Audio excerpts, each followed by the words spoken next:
Welcome to Vlog Thursday 356 IT Nation 2023, because that's where I'm at. Astute watchers of the channel might recognize this as not my studio, or a better way to describe it would be a hotel room, because I'm traveling and doing a talk and all that fun stuff. But I do like to be consistent and do my live stream, although it doesn't have the most consistent time. I've been trying to do it in the evening, but that's not really going to work today. So I'm doing it here, what would be 4 p.m. Eastern Standard Time. I do want to jump right in and talk first. Why am I here at IT Nation? For those of you who don't know, and I still got my badge on and everything else. So I'm speaking, or have spoken now. So speaker now spoken at the event here, which is kind of cool. So my talk went really well. That was exciting. We're going to do a revised version of the talk. This is a talk we've done before, how I would hack you, with Matt Lee and Jason Slagle. And we've now done this 4 times in person. I believe we have one version of it on the channel, but we want to do a new version for the channel because the tactics and techniques have changed in a year or so since we did that video. So I'm excited. We're going to bring you some new content around there. The old one's relevant, though. There's still a lot of things that we talked about. Our favorite answer in this talk, though, was the fact that when we asked the question, did people make changes, and how many people have changed conditional access token defaults to a better default? Those things all came up and people raised their hand. People know what conditional access tokens are. We're seeing a big increase in the number of people that are doing the right thing in cybersecurity, which is awesome to hear. And, just everyone that keeps raising these topics has been like absolutely key to getting a better awareness from the community that these things need to be changed. And I've heard in the rumor mill, and hopefully we'll be able to talk about this soon, that even Microsoft's going to change some of their defaults to narrow down the security. Because the biggest problem is the tyranny of the default, as I've heard it called many times, where most people won't change the default settings. So if the default settings are insecure, then most people will leave those default settings insecure. This is a problem in a lot of technology. We'll throw firewalls under the bus for this one too. Many firewall companies will not have the best defaults. That's why people ask for guides on how to secure things. And that's never a way they should be. They should be locked down by default, and you have to open the things you want. This has been a change over the years, because even MikroTik, this is what led to a lot of their problems, was a insecure by default template that was available. I don't believe that, it's been a few years now, but these are some of those things. People who are less experienced with products may just not know that you have to lock them down. And so that's why you should have good security defaults on any of the products. And this is being pushed from policy for the way these products are made, which is wonderful. That's good news. These are the directions we want to go see out there. That admin isn't everything. Things force you to change passwords and make them more complicated. Now, there's a couple release things I want to talk about. And I guess I should do this really quick here. Yep, here we go. Just so people could see the image I'll throw on here first of how I will hack you, the talk that people took pictures of us and are posting on LinkedIn. I thought that was kind of fun. So the talk went well. We got a lot of engagement from the community there, which is all. This is IT Nation. If you look it up, this is an event for IT service providers. But now I want to jump over to pfSense, because I'm going to keep this vlog short and moving along fast, because I want to be able to use this as a reply when people ask me about some of the CVEs that are popping up right now. And we'll share this tab instead, because these are going to be real big issues very soon, and for a lot of people, I feel. Now, I don't know that this CVE is particularly bad. It's not rated because it's awaiting analysis, but I want to point out this is another CVE in OpenSSL. OpenSSL is very complicated, and if you read through the CVE, it's a complicated read for what's going on here. That being said, what makes this really important is, and we'll zoom in a little bit here, is that it's a CVE for OpenSSL version 1, I believe here. It said it in here. Yes, but too many projects are still based on this old OpenSSL. The OpenSSL TLS implication not affected by ISU. The OpenSSL 3.0 and 3.1 are not affected by this. That means this is a 1.1 bug. This is the version that a lot of people are still very dependent on. I've been kind of hammering down about this, saying, hey, this is going to be a bigger problem. Yes, I was at the Huntress talk as well. So Yes, that was where I went. My talk was right before Huntress. Definitely, I'm here for anyone who happens to be seeing this live stream. I'm still here at IG Nation and will be for another couple days. So, hey, reach out and say hi. But why does this matter and why am I talking about it? And that's going to come over to this right here. So we have Netgate released 2309 of the pfSense Plus software. And yes, as someone pointed out here, and it's written up in the Netgate's blog, changing SSL and everything can be an absolute nightmare. So moving from the unsupported SSL 1.11 to a supported 3.0 series. 2.0 is was I think reserved for FIPS, so there's not a 2.0. They didn't go from 1 to 2, they went from 1 to 3. And a lot of projects, and the projects I talk about specifically here, pfSense has dependencies, of course, because VPNs and all kinds of things have a strong dependency on this. So when we look and we see these, OpenSSL upgrade, that is one of the big reasons for this, is we wanted to get the version of OpenSSL upgraded to be current, and supported. Sorry, I'm doing this on my laptop, so it's a little bit more awkward. So we want this to be current and supported. And so they did the engineering to do this with pfSense Plus, and we're going to move over here. This is still in release candidate, but this is Netgate releases pfSense CE 271. And it's funny because someone was just leaving comments. Netgate will never fix this in pfSense CE. Here it is. It's a release candidate, which means it's almost finished. So if you are concerned about the CVE in here, this is a reason you may want to try. If you're using the CE Community Edition, the free edition, you want to update it. If you're using the Plus edition, it's out, it's released. I've updated a handful of systems. I'm not done because I'm traveling, and we're still working through the process of updating all of our clients. All of our clients are running Plus, so we're migrating all of our clients, to this latest version so we can get them on the latest version of SSL. But this is really important work. And people keep asking me, and I'm just going to point it out that right here, because this question inevitably comes up. I'm moving to another project. And I had a whole discussion about this, and I talked about the history of firewalls in my last video that I did for the Home Lab show. And we'll talk about OpenSense. We'll bring it up here. They are working towards this. And because, and I left that comment pinned up there for a reason, changing out OpenSSL is hard. They're aware that they're still stuck on OpenSSL 111. They're hoping to get it done by 24.1 when it does not negatively impact overall operation. This is really important because this is heavy lift.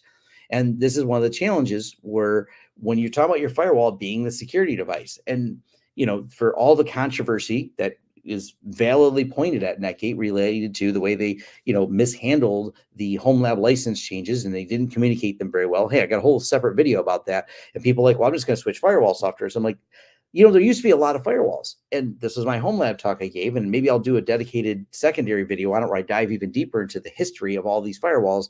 But a lot of them just kind of failed. And this is where the real challenge comes in. How do you build and engineer and secure a firewall here in 2023 with the modern threats that we have and want all the features in there, all the VPN features that we all love? How do we get an engineering team to build that? How do we give it away for free?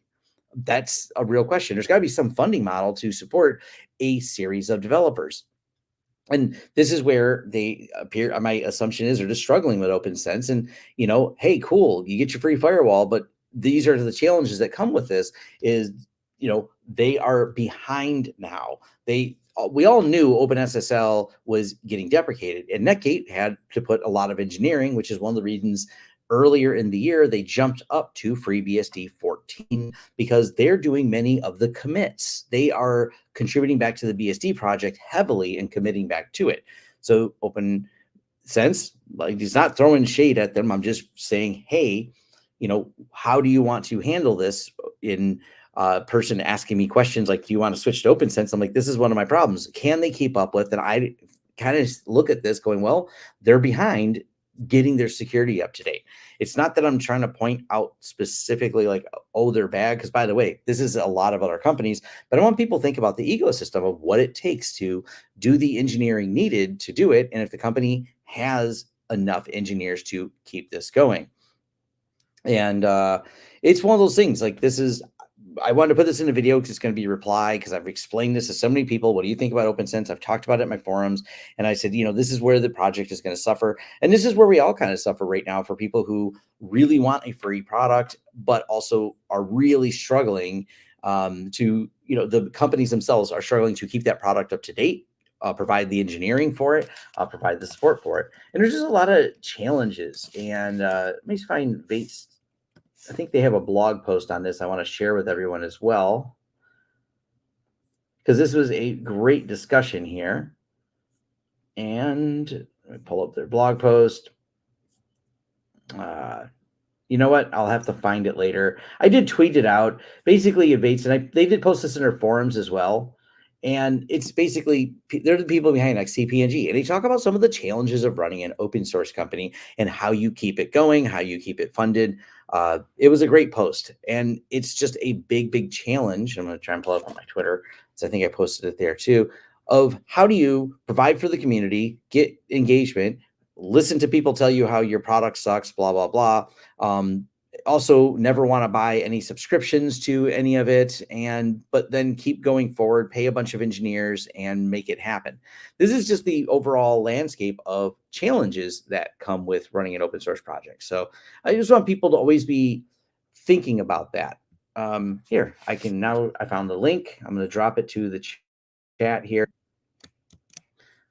And it is the reality of running a large open source project. So there we go. That is now in the chat. It is on, it's from the Bates blog. So I just want people to think about that. I want people to understand about the security, and sounds like someone who likes pain. Yeah, running an open source project has a ton of pain. There's a lot of great quotes in there that Bates has. He actually quotes a lot from the author of curl, who's also, if you're not familiar with curl, it is in everything. It's, command line tools, so we can use it for the basic use is going to be like pulling down web information, but you can also do a lot more. It's great for building into your scripts, but there's a lot of thankless work, if you will, that goes into curl. And the writer of that has had a lot of, he catalogs all the interesting information that's around it. So, but just want people to think about that. It's not me just trying to poke at OpenSense because of some bias that people seem to think I have. I don't have a bias. I have a bias towards security. I don't have a bias as much towards a product.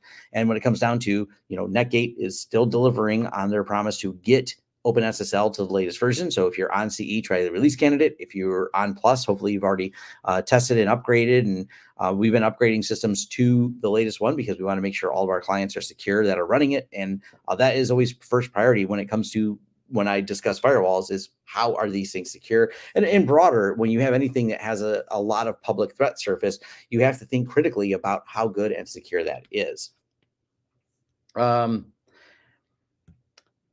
Has anyone thought about switching from pfSense to Ubiquity or UniFi? The challenge really comes down to UniFi's firewall doesn't have near the features. This is one of the problems where there's a whole argument going on, and it's continuing. I don't always engage with it, of asking me why I still push pfSense. I'm like, if you're looking for an open source firewall, they have the most features out there. There's not other open source firewalls, because people are trying to say I said it was the only firewall. I said, no, when we want to categorize it to open source. By the way, UniFi is not open source. UniFi is definitely tied to hardware. That's their business model. That's why UniFi didn't build a firewall that you can just load on your own hardware. You have to buy their hardware for it. So yeah, really, they're most feature complete when it comes to the large features. There's definitely plenty of other firewalls and enterprise ones out there that come with hefty license fees out there. And there's also Sophos. Sophos, their business model is they have restrictions and limitations on a firewall they offer. And then you can buy up to do some of the more advanced features. So yeah, it's definitely, there's a few other options out there, but pfSense, for being free with the CE Community Edition and being amazingly full featured, is still one of the best bets out there. And someone said there's better documented firewalls. I'm going to say pfSense is leaps and bounds better documented than even some of the commercial ones. I'm not saying better than all of them, but it is a lot better than a lot of things out there, especially when it comes to being the open source side. When you deploy pfSense to your clients, do you install third-party packages to keep it as bare bones as possible? And I'm weary of the support of those packages. pfSense doesn't let just anyone build a package. It's not like they're just random third-party packages. They are vetted through the pfSense distribution, so that's not really a problem. They are vetted. This is one of the features of Netgate, is their team does go through and audit that. Hello from Muskegon, and technically I'm not in Michigan. It's actually really warm here in Florida right now. What would cause WAN not to work unless using a VPN? Currently dealing with complete packet loss over WAN, but when using a VPN on a separate gateway, it works. That's an odd problem. You have clearly configured something very wrong. I'm guessing you've got some type of route or kill switch you put in for your WAN. That's a hard one because that is not default behavior for sure. Can you use them both, inner and outer firewall?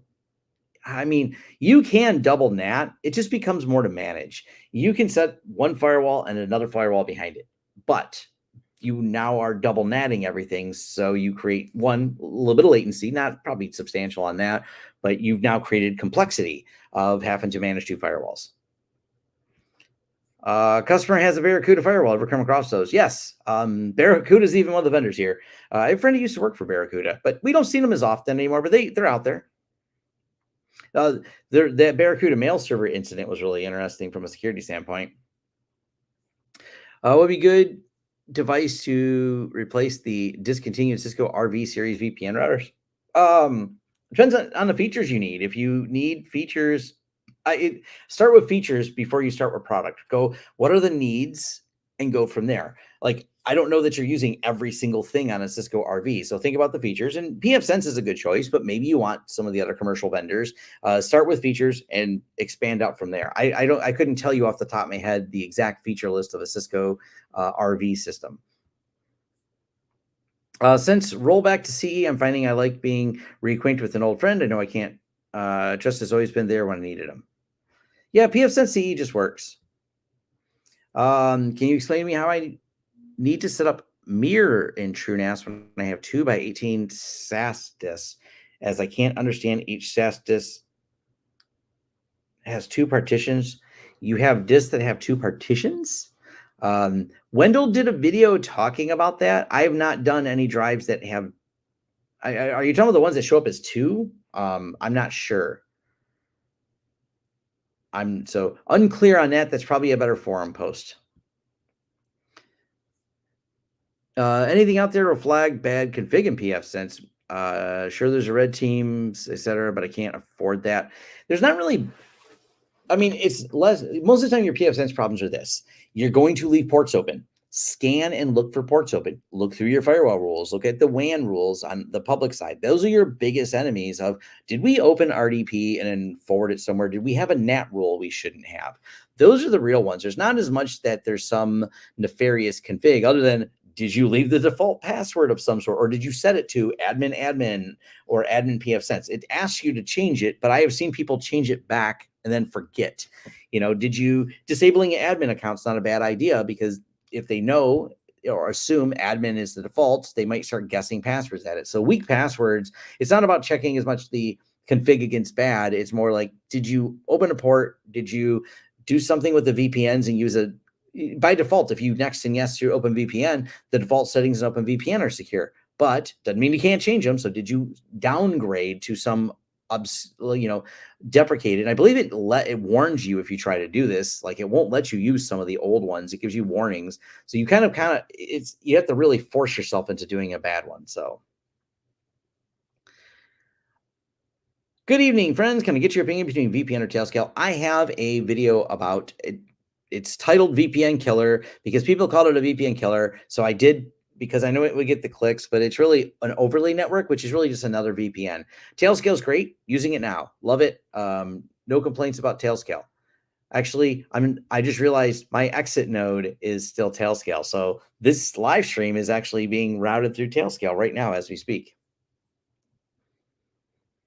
Would you recommend head scale instead of tail scales, coordination for the clients? Depends on your paranoia level. Do you trust their control plane? So if you don't like tail scales control plane, head scales an alternative. Nothing wrong with it. Tailscale seems like a trustworthy company. The data does not pass through Tailscale, but the control plane where you add remove clients is there. So you just have to decide if you want it. I think I got a video on it. It's dated, so there's actually some newer information about it that maybe I'll do a new video on, but the project's still alive, so nothing wrong with it.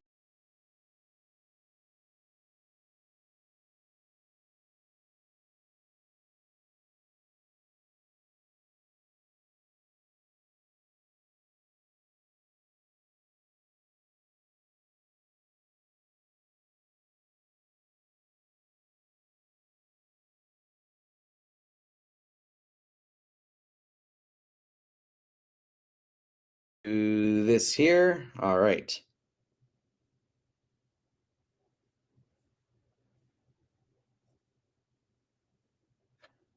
Have you ever aggregated ports for faster speeds? Yes, I have. I've done a video on it. If you look at port aggregation, I probably should do an updated video because they changed a few things, but the concept works the same. 20 character password in your pfSense. Great idea. Should upgrade to pfSense 2309 from 23051 or wait a bit. I would, it's up to you. If you have boot slices, use that so it's quick to roll back if you need to. But I started upgrading systems right away.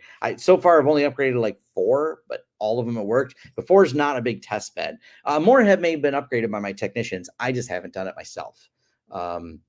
So I don't know of any bad things yet, but I'm also traveling, so I haven't been closely following if there's any bug reports. Check the forums to see if there's anybody having problems with it.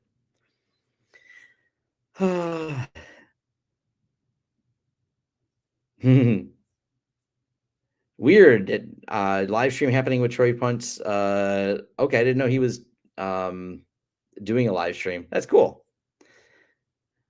I just got in a section where you talk about OpenSSL situation and OpenSense. Like, yeah, cool. But look at WireGuard with Netgate, how the creator put them on blast on BSD. Yeah, that's people with agendas. And if you notice, go check this out. Netgate has still contribution of that code. Why?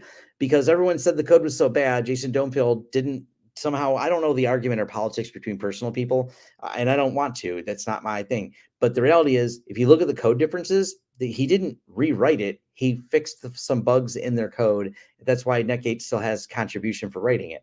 And if Netgate didn't do it, I'm not clear on if Jason Domefield or why he didn't do it or why it didn't exist. By the way, I guess who's benefiting from that?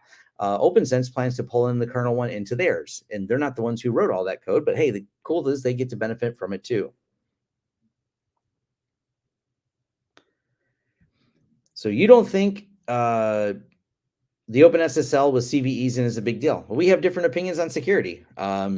You can think running on an old version where there's flaws in it that runs VPNs is not a big deal. I will think that you're wrong. I think most people assume that you should run on the latest version of supported security software that manages encryption.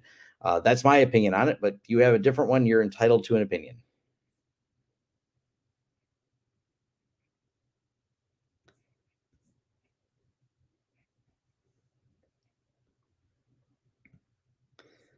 Another question. I noticed some issues when allowing WhatsApp web access to proxy. On some users, it accesses the site, but when scanning QR code, it remains running.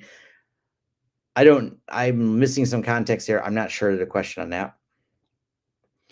23 and upgrade on my 3100, PHP and disk corrupt. I have TAC light support. Got an image within 30 minutes from support. Quick help, back up and running. That is awesome. So yeah, sometimes things happen. That's good to know that they got a fix for you. Oh, yes, yes. Hotel internet. I'm shocked it's working as good as it is right now, especially hotel internet at a tech conference. Internet's usually just hot garbage when you're at a hotel. Yeah.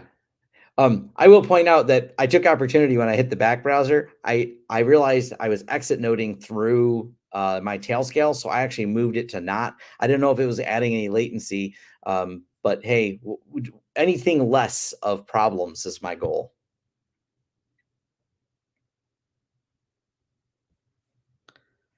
Hot garbage, yeah. Hey, you just met me at the IT Nation Hacking Summer. Awesome. I met a lot of people. I love it. I'm still, that's one of the reasons I come here. I get to meet so many people that maybe have watched me in a video or I just want to talk in person. It has been a lot of fun. With all the zero days out there, at least just get update with patches. Yeah. I mean, the reality is there's, you really need to patch. Anyone who argues against patching to supported versions of software, I don't get it. Like, hey, you don't think it's a big deal? Okay. I mean, I'm at a security conference. I work with a lot of people. And go watch John Hammond for a minute. It's not like I'm not saying that I'm the authority on this thing. I'm talking, I learn from smart people. I know a lot of the people at Huntress, in there's enough security people here that I talk to so I can learn. And I don't think any of them would tell you to not patch to the latest version of OpenSSL. Throwing it out there. I don't think any of the security people who are reputable that I'm aware of at all would tell you it's not a big deal. Moved from scale to core today with TrueNAS today, but I'm getting UPS not detected warning. I don't own a UPS that I toggled it off on reboot back on warning. Moved from scale to core. Yeah, I don't know. I've seen that. I've seen that warning on one of my systems, the one, but only on my scale ones where it kept wanting to do the UPS that I don't have plugged into it. I don't know why. It's an odd bug. So I think it's been reported already, though. Tom, what you do for us homeowners is amazing. Thanks for what you do. I can never afford to hire your company, but thanks again. Well, I always try to do as many things as I can to make it as accessible as possible, put as much detail in here, because I do want to see the community be able to use as many things as possible. So my forums are there. I spend a lot of time in them. So if you have questions, if you can't hire me directly, I do participate a lot in my forums to engage with and interact with and have discussions with people.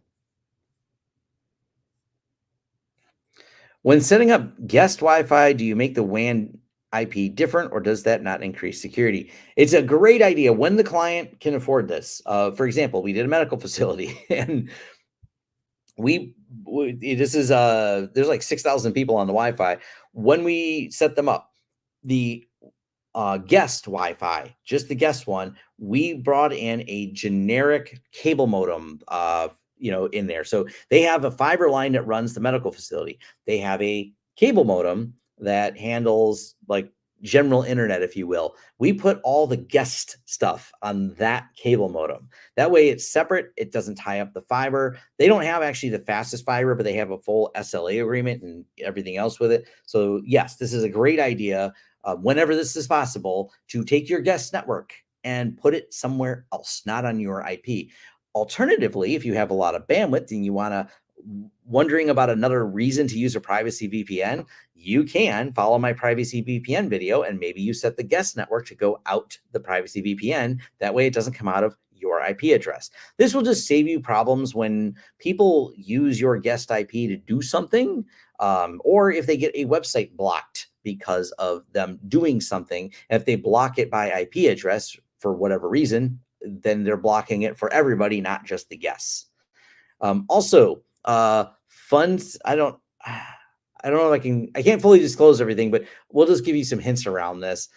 Maybe if you're using IP restrictions for your AWS, when you're just restricted by IP, how you log in, maybe don't leave your guest network on that same IP address, because if you're trying to auth from IP and only allow certain restrictions in your AWS by IP, there's a chance that a former employee could show up in the parking lot and make a mess of your systems on your guest network. Let's see. So maybe this is already discussed, but pfSense is generally up to date with patching for known vulnerabilities. I remember there was a huge gap in between 2.6 and 2.7. Yes. This is one of the things that they build pfSense following more like a principles of least privilege policy, where they're only compiling in what belongs there, and that's it. They don't put everything that comes with FreeBSD in there. That means when you see a vulnerability related to FreeBSD, and you're like, hey, I wonder if that's a problem for pfSense, you can follow them and ask them, and they're like, oh no, we don't compile that feature, or when we compile, we don't include that feature flag, therefore we're not vulnerable to it. This has come up a couple times with like DNS and ping, where there's a couple obscure things in there, but this was not a problem for pfSense because they don't use that feature, or they didn't compile it with that feature flag turned on. In your opinion, do you offer open source or paid firewalls? Open source ones do not contain options like Notion Attack 0 Day. We offer a lot of pfSense. It fits most of the clients. And when we do our updated hacking video, we're going to talk about what the tactics and techniques are today. The tactics and techniques really focus on stealing identity and stealing session tokens. That is where most of the focus is. The firewalls, Firewalls don't protect you from 0 days. I hate every vendor that tries to say that. They're usually full of it. Good news is I've heard a rumor the SEC is going to crack down on these companies that try to tell you that these next gen firewalls will protect you from all your threats because they're full of it. Any take on cloud VPN security? Google Cloud, VPN, Azure. I don't understand what the take would be. Use VPNs to access your cloud is a great idea, but I don't understand what the take would be on it.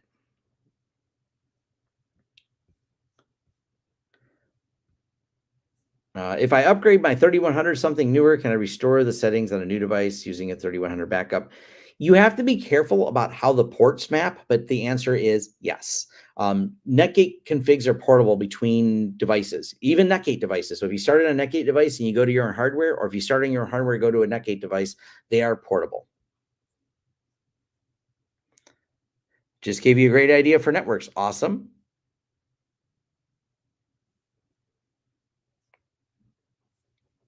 I know a company that got their cloud account banned by mistake, blocking all the businesses for a week. It's a risk to never mention in the cloud. Yeah.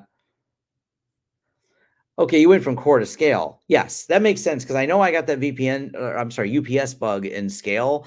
I think it's been reported. I didn't. I had some other bugs that were more concerning to me.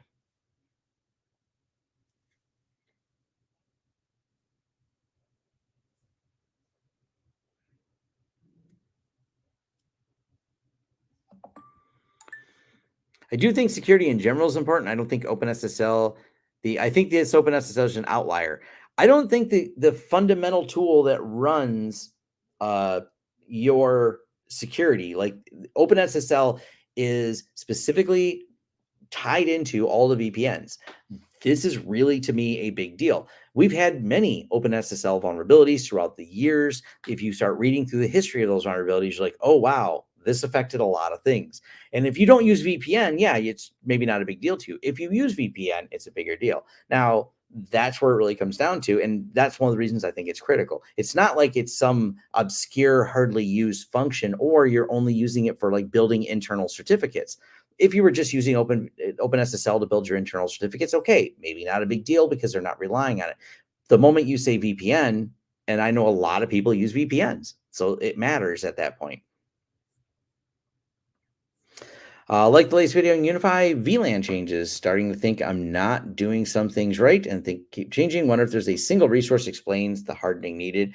I'm working on that. I want to do some hardening videos on these because I'm realizing with UniFi's changes and things like that, I need to make more videos covering that as a broader topic. But depending where you're at, are you in the home lab? If you're in the home lab, I hope your threat model isn't worry about someone VLAN hopping inside your network and plugging things into different ports. That is it is a threat model for companies with exposed closets that people can get into and things like that. It's the less likely of the threat models. Like it's one of those things that I think is important, but you have to kind of rank these things and go, where is that important? Am I working on conditional access tokens? Am I working on endpoint security where the threats are really coming in? Or am I worried? Because if you've sorted all the really big things, then you go, oh yeah, I should probably have good port security because someone could VLAN hop. Because VLAN hop just gives you access on another network. It doesn't mean if I give you access, for example, to my personal network, I give you a box. What are you going to do? That's where it comes in. Well, you're going to start looking at my systems. Well, my systems are firewalled. So how are you going to pivot from there? That's where each piece goes in for security. And I might do a tiered security like that, kind of talking about how you prioritize it, because fix everything is not a realistic answer. You want to tier your security with the current threat models. You look at what they are. What are the biggest risks you're going to take? All right, we're going to fix these risks first because these are the biggest. And as you work your way down the line, that's kind of my thoughts on there. Look at Wendell's video on it. I don't have any of those drives to give you any guidance on those. So that's um,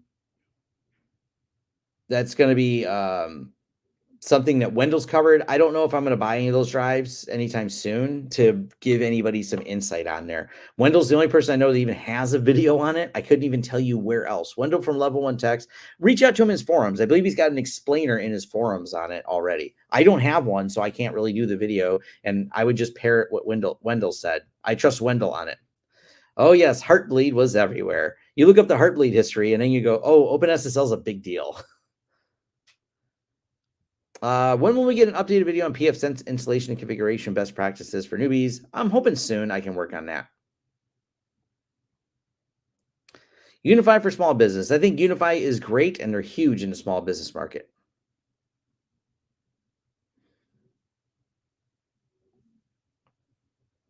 With your recent YouTube video on Blumera SIM, I'll let people argue about that. Is a technology that can be implemented for the home user for monitoring and endpoint security? Is there a technology?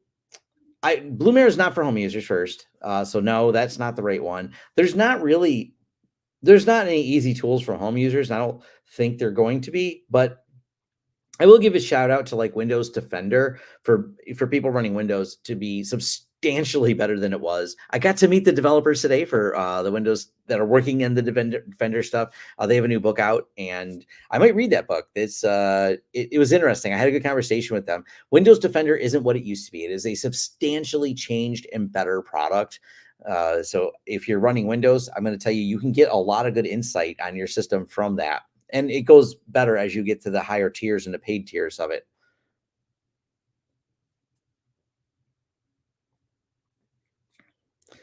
Yeah, Home Lab is about learning for those larger threats. Absolutely, you're right about that.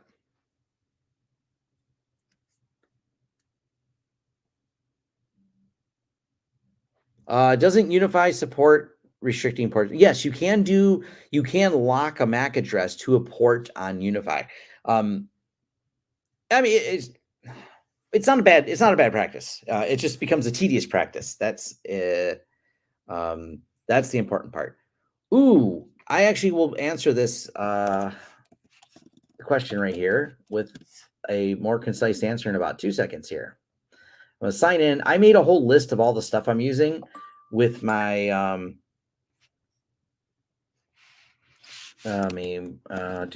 gotta log into something.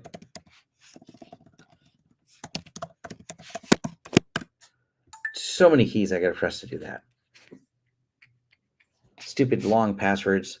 All right, let's go back to view profile, and I'm going to drop a parts list. I've been wanting to do a home assistant video, but what I did manage to do was make this. So kit.co/Lawrence Systems, there's a whole home assistant parts list of all the parts I'm using and what switches I'm using and everything else. So I have covered at least in a list, so you can have all the things. Actually, I put my,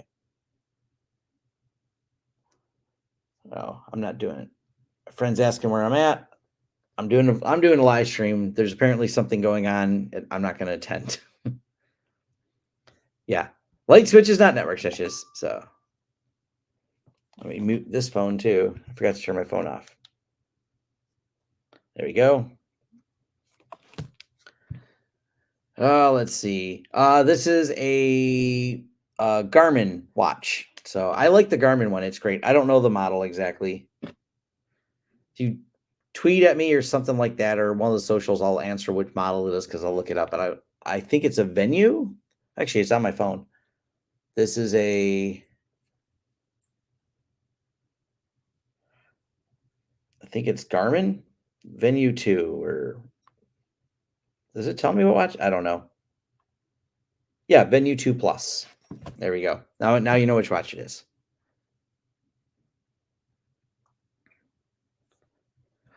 And this is a good security practice here. I only allow a set list of MAC addresses to access my Wi-Fi network. Hey, if you want to lock down a network, locking it down by MAC address, you've really raised the bar for what type of security you're doing on there.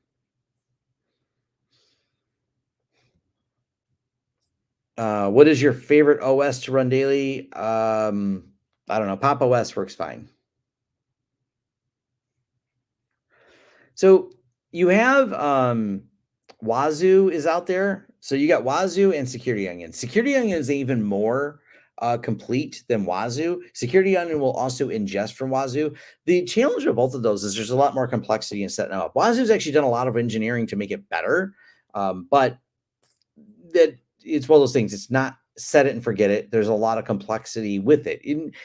It's not something you can't overcome. It's actually a great home lab project. It helps teach you about security. So I do recommend like Wazoo or Security Onion are definitely good open source solutions. They're not going to be what Blumera is in terms of turnkey and ease of use. There is a $30 premium on used 18 terabyte SAS drives or similar SATA drives. Is SAS worth the premium for home lab? Most of the time, no.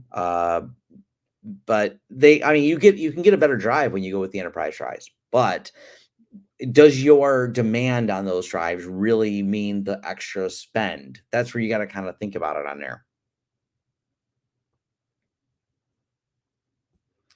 Why do you like Garmin over Apple? Just the reviews are solid on there, and this lasts like 10 days before I charge it. The Garmin stuff just seems to be top notch when I reviewed it. So Garmin watch and combined with like 10 days of battery life, I've loved it. I've had it for 6 months probably. I don't know. I've had it for a little bit and I really like it. Thoughts on running Home Assistant with in a VM? You can, as long as you get that VM part sorted out and passing through the USB, it should work perfectly fine.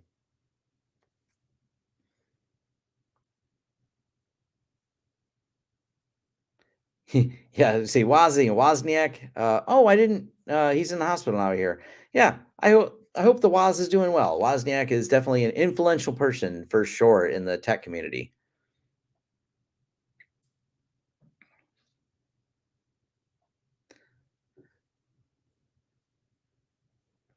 Um, the interesting side effect of 3100 went down is that I could not reach anything in the network. Can this be went down was the I could not reach anything on the network.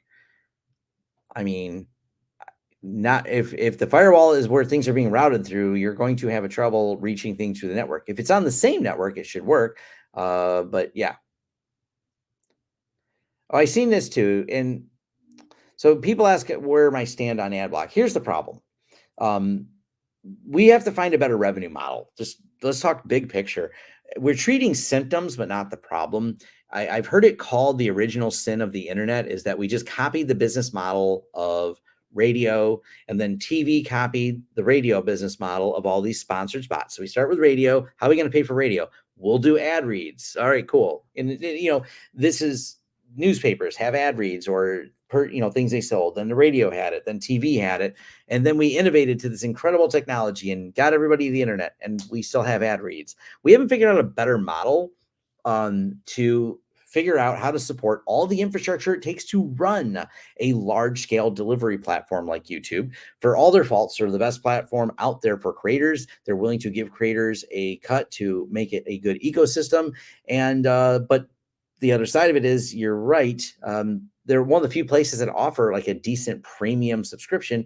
And I think they're one of the few that are sustainable. There's always some startup, and I've watched so many of them in the creator space because so many of them reach out to me. And before you ever heard of them, they try to reach out to all the creators. They try to get the creators on the platform. They promise us if we release on their platform first, and they'll give us deals, but then their runway of VC money runs out. They don't have a good long-term plan, and then they flop and fail and waste a bunch of people's time.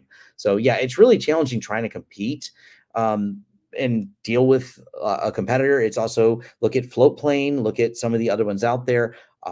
Nebula is kind of cool, but Nebula is also a tighter ecosystem. Not just any creator can get on Nebula. So there's not an easy model to compete with it. And I think YouTube, for what it costs for premium, is such a good value that it's worth it. I watch a ton of YouTube. I've discussed this so many times, and I watch some tech YouTube. I watch a ton of vintage tech YouTube. I also watch videos on tractors and other fun things that whatever's my interest. Like I like old equipment and showing how people restore it.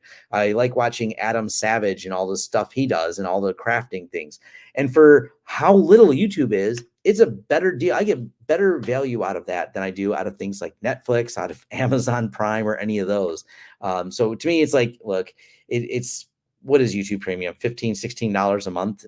it may be less. I don't know. I actually buy the family plan, so I pay a little bit more, so I can put it on my kids. But I think it's absolutely worth it. And yeah, you're still going to see some ad reach from creators because we can't just rely. The YouTube ad revenue is not enough to run a channel. It costs too much to run the channel, produce the content that I do. So yes, I do have some other ad revenue reads that I do. Bloomera, as I said, was a sponsored video. My sponsored ones are in a playlist, so you can say who was sponsored. I'm very, very clear on that. But yeah, that's my kind of rant on the whole ad thing. I don't know. I don't have an easy answer for it, but I think it needs to be rethought. And subscriptions are kind of the way to do that.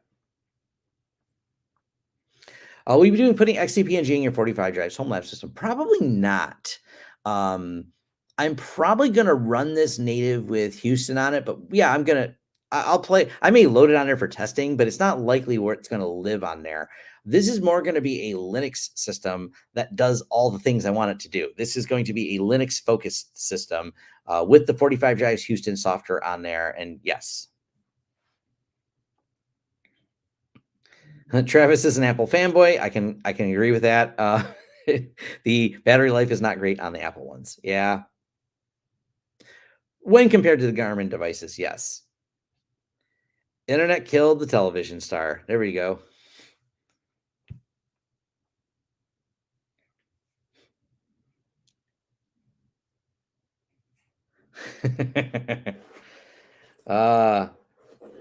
Is it possible for an admin to be 100% satisfied with infrastructure unless you're a millionaire and change everything every 3 months? It seems complicated to me to always be on top. It is. It's part of the fun. You have to like the cycle and the moving forward, but you are right. Is anyone ever 100% happy with it? I don't know. I don't think so.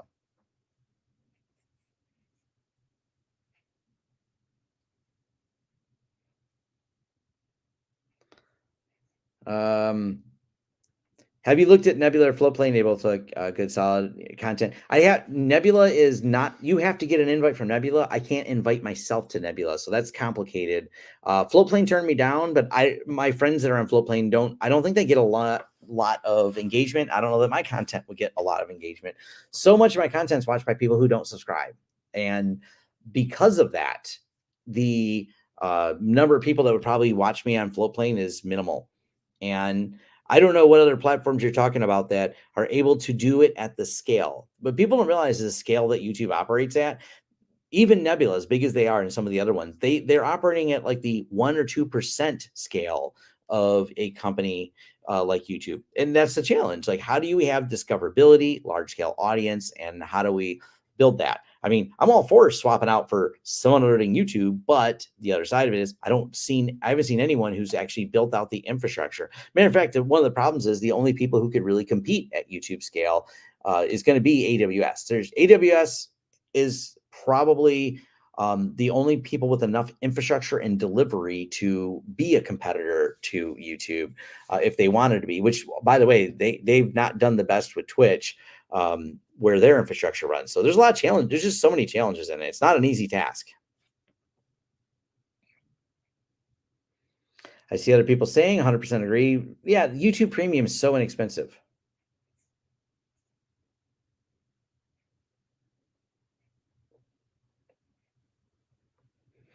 Ads suck, doesn't matter where you are. Yeah. No, it will not always be impossible to compete with a Google machine. I've seen someone say that.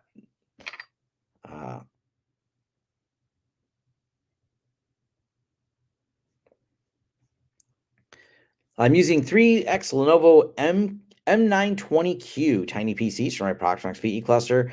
It doesn't have ECC RAM, but RAM. How critical is ECC RAM? If I do memory tests once per month, I should be okay.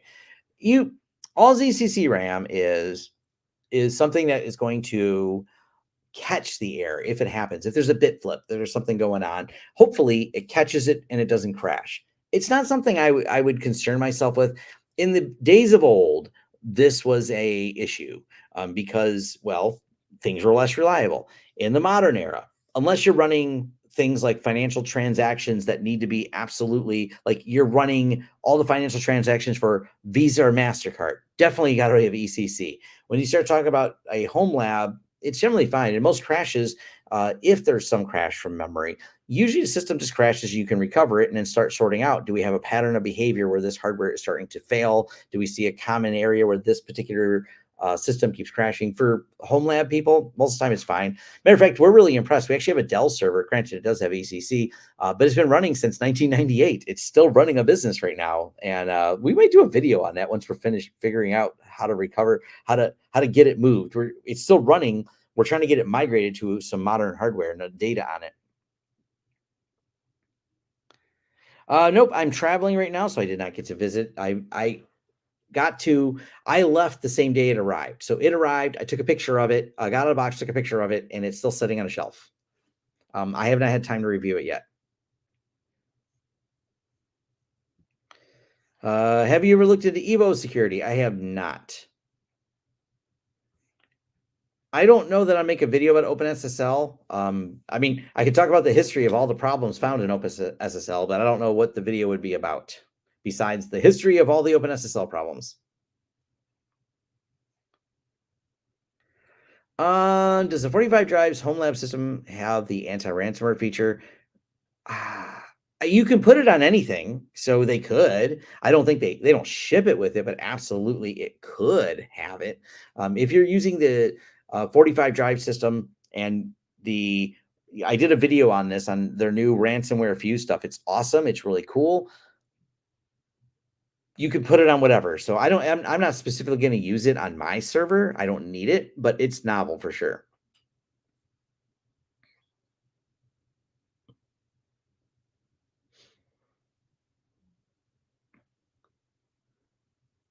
Let's see. Here, uranium particles and Intel chips were a pain.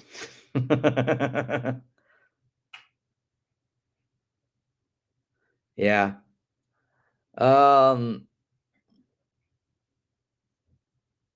AWS Twitch performance is woeful. Yeah, they've had all kinds of challenges, and they've never really broken out of the market of.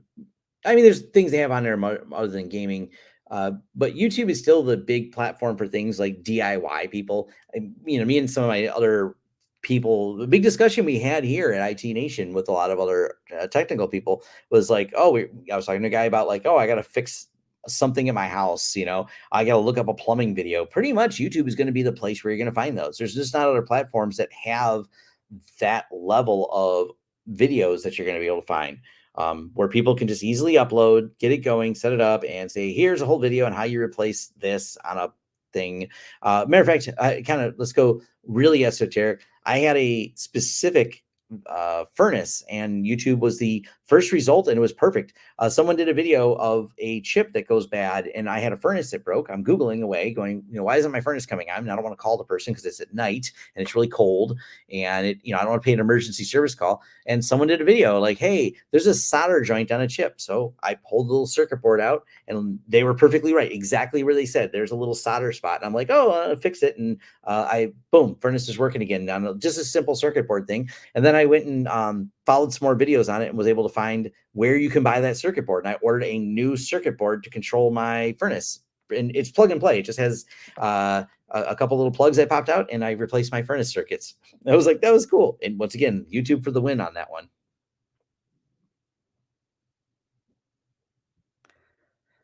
Thanks for the clarification. I couldn't remember if SnapShield was only available if you're running on their first-party hardware or not.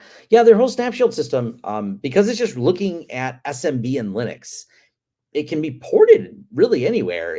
There's nothing that ties it to the hardware. 45 Drive's goal is to sell hardware, but their hardware sales fund all the cool things they do with Houston and just lots of development ideas that they have.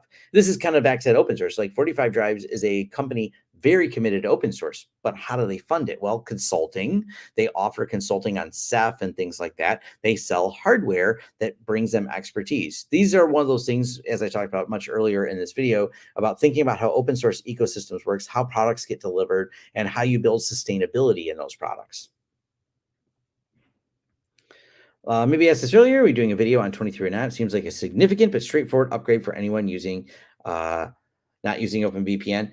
Yeah, I will do a video when I get back from my travels next week. So I upgraded some systems. I have more to upgrade, but I will be covering both. And actually, I may wait or not because I don't think there's going to be much change from the release candidate. I may wait till both are released and just talk about them because the changes are kind of parallel for them. All the significant changes that happened are going to be um, going basically your issues are the same in both. All the significant changes are related to OpenSSL, so I might just cover it in one video for both. That way, I get both parties upgraded to the latest version with OpenSSL.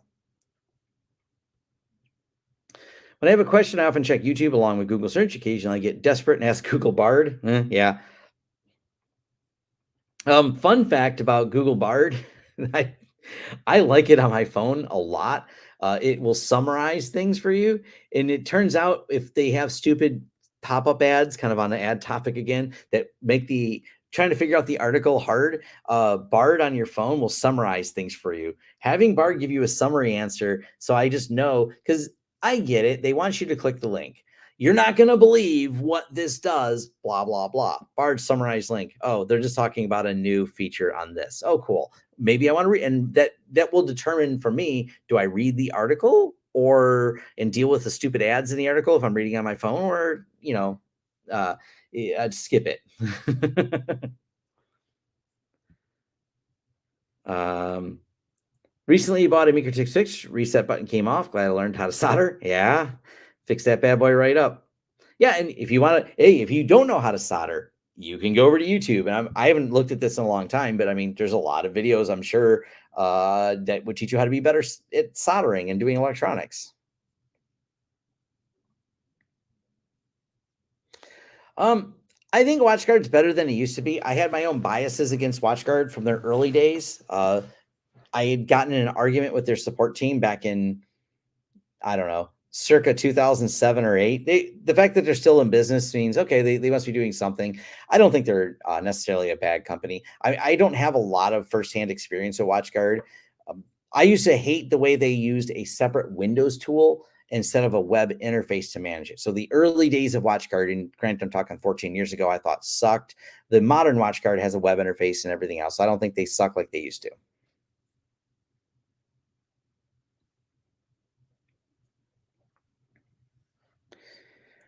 Need an open source tool for remote monitoring. Outside of Mesh Central, and they've had their controversies. I haven't really kept up with the project really well. I say controversies because if you read through it, people overstated it. The person who was putting it together had a separate repository where they were running a bunch of Bitcoin stuff. So people started assuming they were installing some type of Bitcoin on theirs. They weren't. That turned into a big hoopla, and everyone got mad at them. But there's really not. There's not any. I can't name the next one. There's like Mesh Central. That's it. And I don't use any of these commercially. We're using Ninja One for our RMM.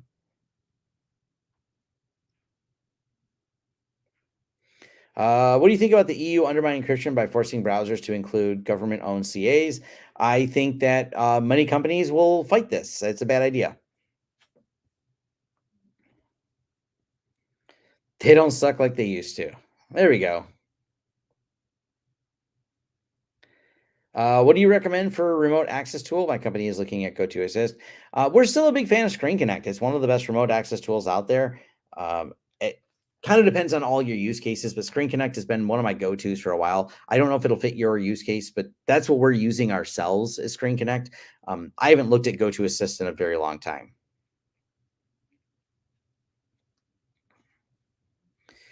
Have you done any ESP32 with all the new Wake World Home Assistant stuff? I have not. I don't do a lot of that level things. I usually just buy things I know are compatible with my Home Assistant.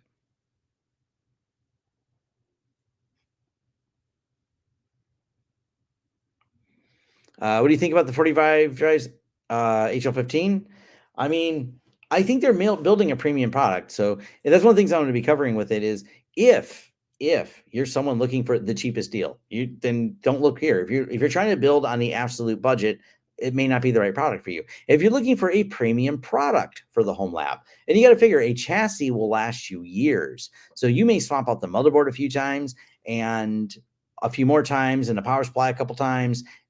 It's something you keep for a long time. And that's how I look at the 45 drives home lab device. Is something I'll buy, or have now, I should say, and then you keep it over time and you swap out hard drives when hard drives get bigger. At some point, maybe they have a new backplane that isn't SATA, but generally hard drive backplanes last a really long time. But the motherboard, hey, every 4 or 5 years you update a motherboard. So it's one of those kind of investment and keep it with you things.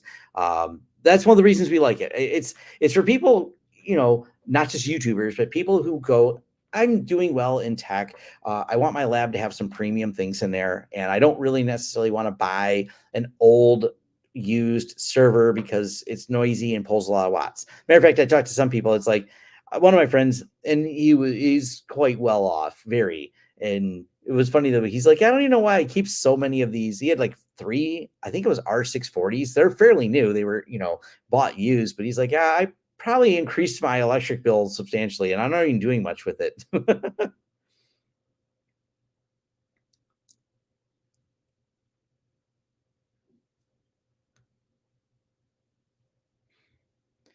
Um, how do you deal with updates on clients' firewalls when a vulnerability pops up? Just call them and go over there. Is there a lot of convincing? No, you just start doing.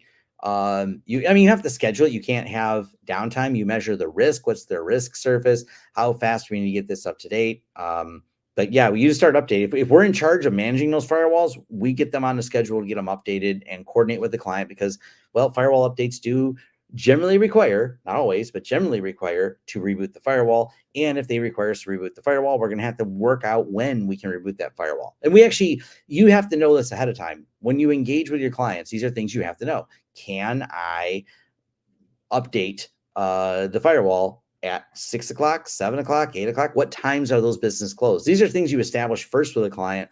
That way, when it comes up, you can just go at it and have it done.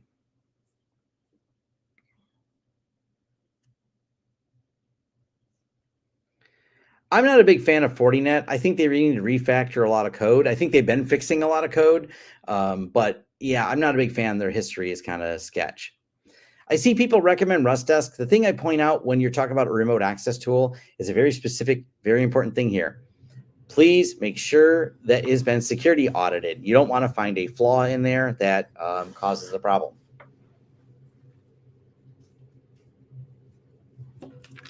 I'm going to turn that down. I'm going to wind this down here in a minute because I can only turn the AC thing next to me that makes a lot of noise down so many times.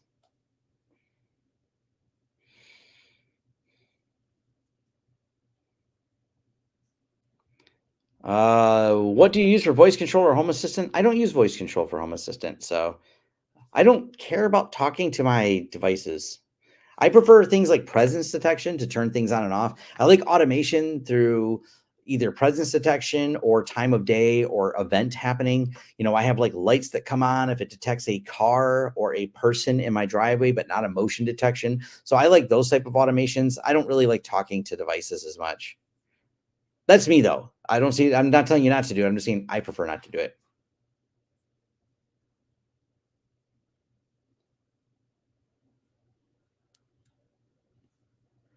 Maybe I'm misremembering. Wasn't there something about the 45 drives getting into the consumer market? Yeah, that's where the Home Lab 15 is. The HL 15. That's what Jeff from Craft Computing already has a review of it. So yes.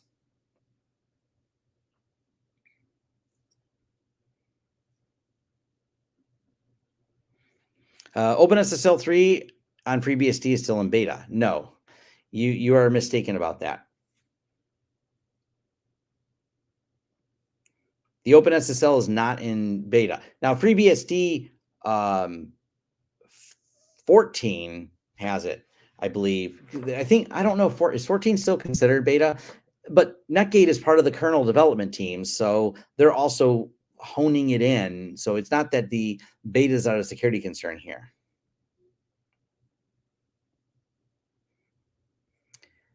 I noticed DHCP is deprecated. I need how to update this. Yes, the latest versions of pfSense have the new DHCP in there as well. So that is also one of the changes. That's why I want to do a video on it where I talk about a couple of the major changes. Palo Alto is a pretty popular product. They're expensive, but they make a pretty good product.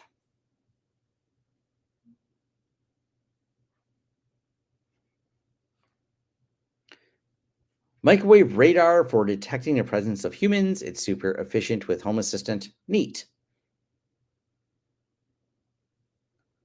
Yeah, there's a bunch of small Z-Wave and Zigbee. I don't maybe I don't which one. They're the Z-Wave or Zigbee. If you watch some of the, I don't do.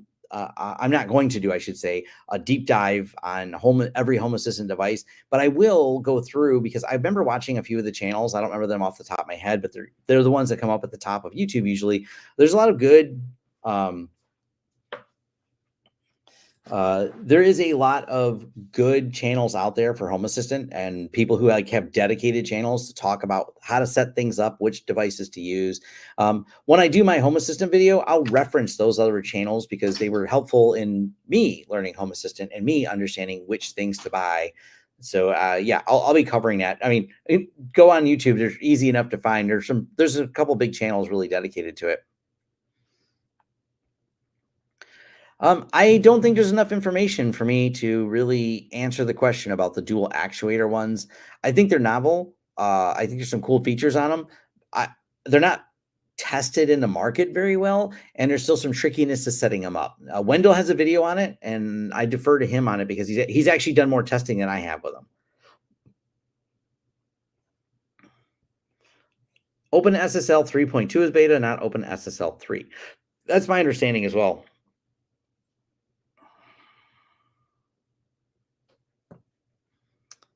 Ooh, we got a riddle here. What's a programmer's least favorite Pixar movie? I'll await the answer to that one there. I don't know. You got me on that one. I'm assuming it's a riddle of some sort.